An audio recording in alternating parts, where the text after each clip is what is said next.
সরকার গঠনের সুযোগ পাওয়ার সাথে সাথে সর্বপ্রথমে আমাদেরকে নজর দিতে হবে, সর্বপ্রথমে আমাদেরকে ব্যবস্থা করতে হবে দুর্নীতির লাগাম কিভাবে আমরা টেনে ধরব।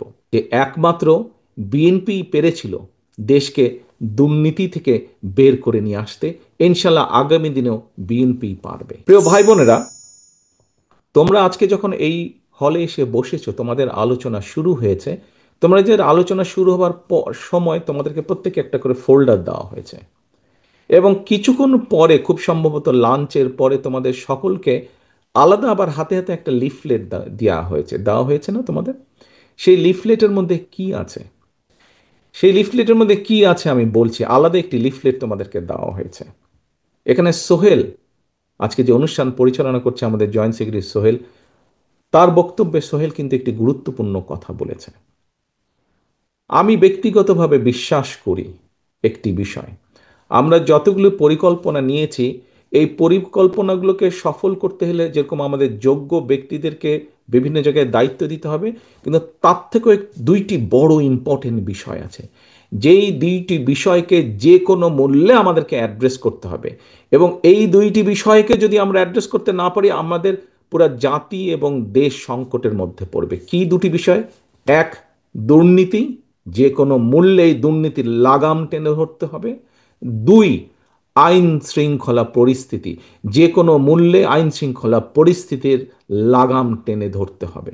যদি আমরা দুর্নীতি এবং আইন শৃঙ্খলা যদি আমরা দুর্নীতি এবং আইন শৃঙ্খলার লাগাম টেনে ধরতে না পারি, তাহলে আমরা যে পরিকল্পনাগুলি গ্রহণ করেছি মানুষের স্বাস্থ্য নিয়ে, দেশের ভবিষ্যৎ সন্তানদের শিক্ষা ব্যবস্থা নিয়ে,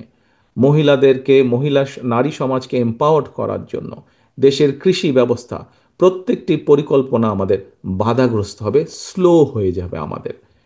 সেজন্যই আমাদের সরকার গঠনের সুযোগ পাওয়ার সাথে সাথে সর্বপ্রথমে আমাদেরকে নজর দিতে হবে, সর্বপ্রথমে আমাদেরকে ব্যবস্থা করতে হবে দুর্নীতির লাগাম কিভাবে আমরা টেনে ধরব।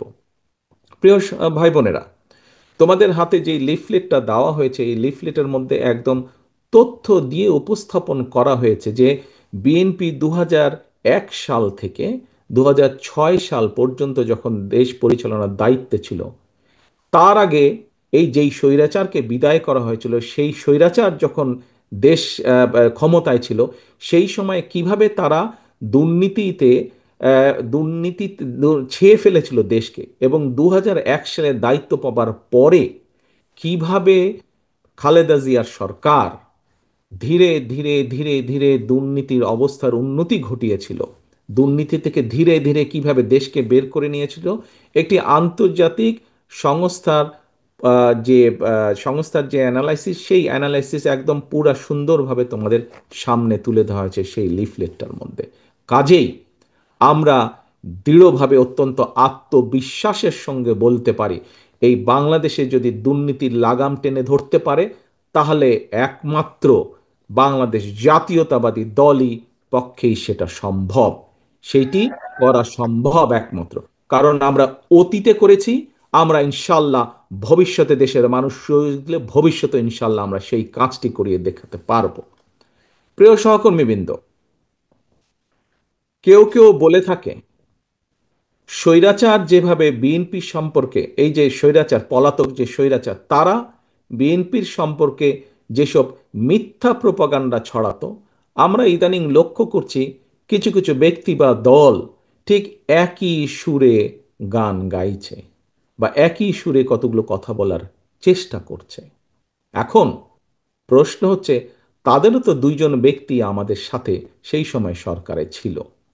এই দুজন ব্যক্তি পৃথিবীতে আর নেই। দুজনই সিনিয়র মানুষ, দুজনেই সিনিয়র রাজনীতিবিদ ছিলেন। তারা তারা গত হয়েছেন। কাজেই যে মানুষ নেই তাদের সম্পর্কে অবশ্যই খারাপ কথা বলা উচিত নয়, তাদের প্রতি পরিপূর্ণ সম্মান রেখেই বলতে চাই, সেই দুইজন ব্যক্তির বিএনপি সরকারে শেষ দিন পর্যন্ত থাকা প্রমাণ করে দেয়, এক, দুটো জিনিস প্রমাণ করে যৌক্তিকভাবে। এক, তারা অবশ্যই পূর্ণ কনফিডেন্স ছিল খালেদা জিয়ার উপরে, যে খালেদা জিয়া দুর্নীতির বিরুদ্ধে যুদ্ধ করছে, সেজন্যই তারা শেষ দিন পর্যন্ত ছিল। এখন তাদের দলের অন্য যে যত বড় বড় কথা বলি কি না কেন, খালেদা জিয়া শেষ দিন পর্যন্ত দুর্নীতির বিরুদ্ধে যুদ্ধ করেছে এবং দুর্নীতির অবস্থার পরিবর্তন ঘটেছে, এই আত্মবিশ্বাস তাদের মধ্যে ছিল। তারা দেখেছিল সেই সরকারকে, কারণ তো সরকারের ভেতরেই ছিল।